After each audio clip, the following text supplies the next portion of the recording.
Pourquoi ai-je parlé des médias dominants pour poursuivre mes thèses sur le complosophisme et le parano-complotisme? Eh bien parce que je tiens particulièrement à dire deux mots sur les organes de presse.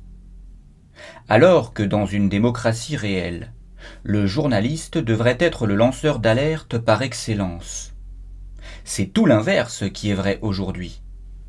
Il est le soldat gradé du système. Bien souvent, il l'est pathétiquement à son insu.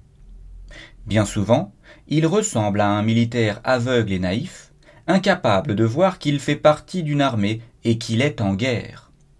En guerre contre la souveraineté du peuple et contre la postérité, la souveraineté des enfants à naître du peuple.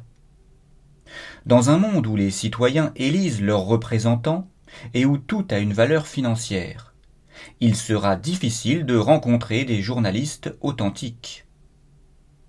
De toute façon, lecteurs, dans un tel monde, certains des métiers les plus importants, comme policiers ou journalistes, ne peuvent qu'être imparfaits, ou pire, totalement faux.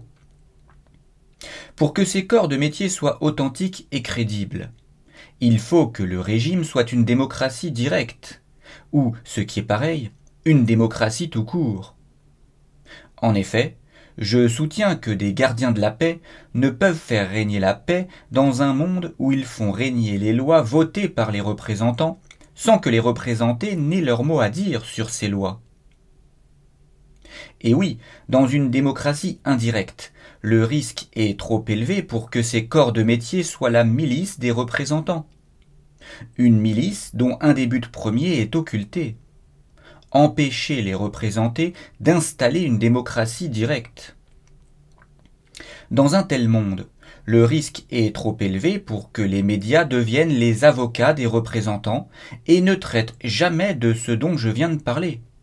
Pire, qualifient les représentés qui demandent à se représenter eux-mêmes de dangereux personnages.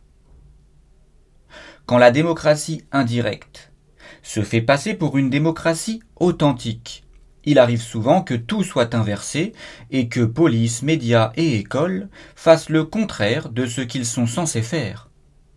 Protéger et servir le peuple contre les abus de pouvoir, l'informer de ses éventuels abus, développer l'esprit critique des élèves pour qu'ils deviennent des adultes capables de douter de l'authenticité de leur régime dit démocratique, d'une part, et les éduquer au métier de citoyens, voter les lois, d'autre part.